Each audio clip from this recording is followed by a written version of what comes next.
there's definitely something to be said about how things look to a student, such as if their study guide is in certain colors, they may remember certain things better, for example. So I want to show you this worksheet feature.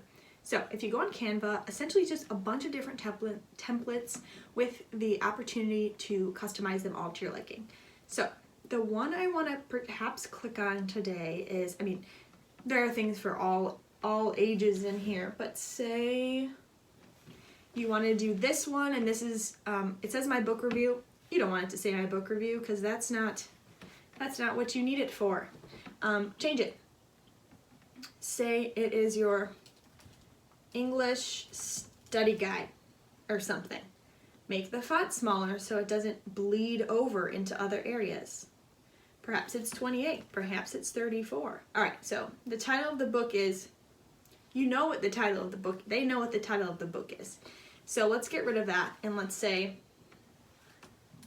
list the plot points. Write about one theme in detail. That's the second one. What are similarities between the protagonist and the antagonist? I don't know what book you're reading, but that sounds interesting. I like to zoom it back out so I can see how it looks. Looks good, but your kids, you found that they don't learn in blue. You've found that. Change the blue color to this dark green because that fits more the theme of the book that you're actually testing them on. So say you do that. Scroll down a little more, but say it needs to be 3 pages because it is a huge test. Then what you do is you click this icon that says copy page, and it copied it exactly. And then you can make sure you're on the correct page, but then edit that page. If it's actually kind of a short quiz and you just want a quick review, you actually can delete pages. So now you only have the 1 page. Now you want to, first of all, you can title your document, I don't know, Of Mice and Men Study Guide or something.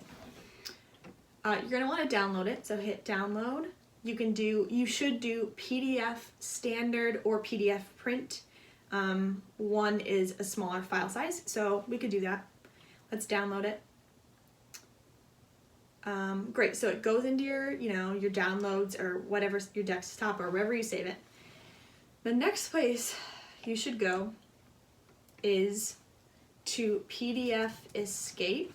Choose file.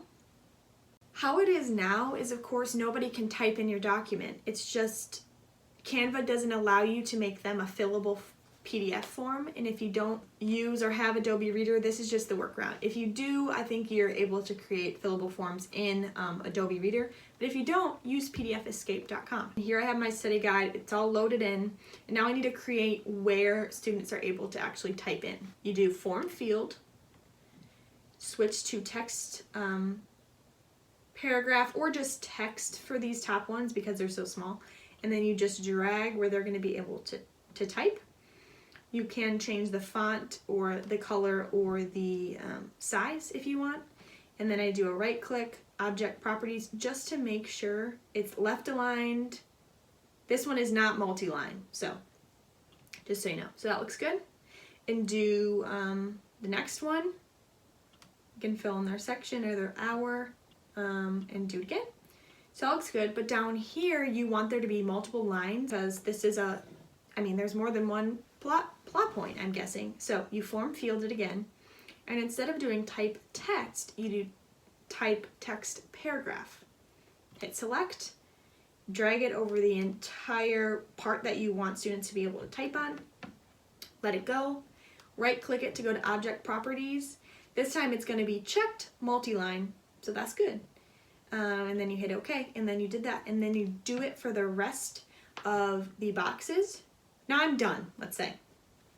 Now how I export it, this down arrow on the side, it's like a double down arrow. You allow it to download. Good, and now look, so now I have it in my sort of finder. I'm on my personal computer just because I know how to screen record, but type it in. Molly Shea is my name.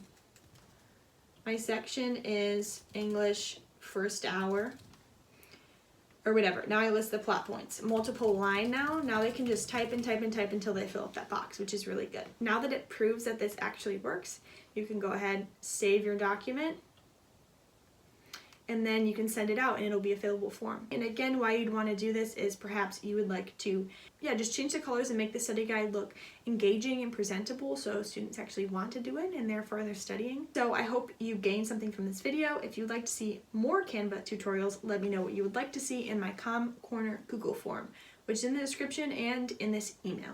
See you next time.